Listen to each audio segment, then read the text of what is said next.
Depuis quelques années se développent des pratiques de classement des organisations, entreprises, hôpitaux, écoles, diplômes, et des classements des individus, classement des managers selon la performance de l'année. Ces classements ou rankings modifient les pratiques de contrôle. Choisir le meilleur est un processus très différent de celui d'identifier les bons. Voyons quels sont les effets de cette société du ranking sur une politique RH. On assiste depuis la fin des années 80 à une augmentation du niveau des performances à atteindre. Ainsi, Merchant et Menzoni, dans un article de 1989, ont montré comment, à la fin des années 80, le niveau des objectifs à atteindre était déjà en pratique très différent de ce que la littérature prescrivait. Alors que la plupart des écrits indiquaient qu'un objectif, pour être motivant, devait être raisonnablement difficile à atteindre, dans 20 à 25% des cas simplement, les auteurs montraient qu'en pratique, les objectifs étaient atteints 9 fois sur 10.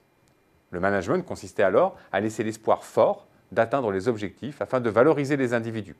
Cela s'explique d'ailleurs assez bien en considérant ces deux courbes. Ces courbes sont des probabilités, non des effectifs. Il ne faudrait donc pas en conclure que la représentation de ces courbes montre un nombre de bons managers équivalent au nombre de mauvais managers et que la population aurait été scindée en deux.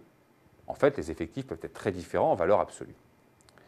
Si le niveau des objectifs à atteindre est fixé au point B, seule une faible partie des managers atteindront leurs objectifs.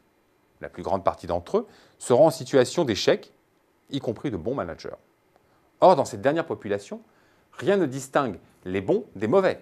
Le risque à fixer un objectif trop élevé est alors de décourager de bons managers et d'entraîner potentiellement leur départ de l'entreprise pour d'autres organisations reconnaissant mieux leurs efforts. Il appartient à l'entreprise de faire face à ce turnover sans assurance de trouver de meilleurs managers. Les très bons managers, eux, ne sont pas incités à partir, mais ils vont être recrutés ailleurs, chassés par des cabinets de recrutement. Seuls les mauvais managers risquent de rester au final longtemps dans l'entreprise. Ce système risque de ne créer que frustration, turnover plus élevé et de déclencher d'importants coûts cachés de démotivation et de recrutement. A l'inverse, un niveau d'objectif fixé au point A valorise presque tous les bons managers, sauf ceux ayant peu de chance. Gageons qu'ils se rattraperont l'année prochaine. Il valorise aussi quelques mauvais managers, ceux ayant eu de la chance durant l'année. Gageons qu'ils n'en auront pas tous les ans.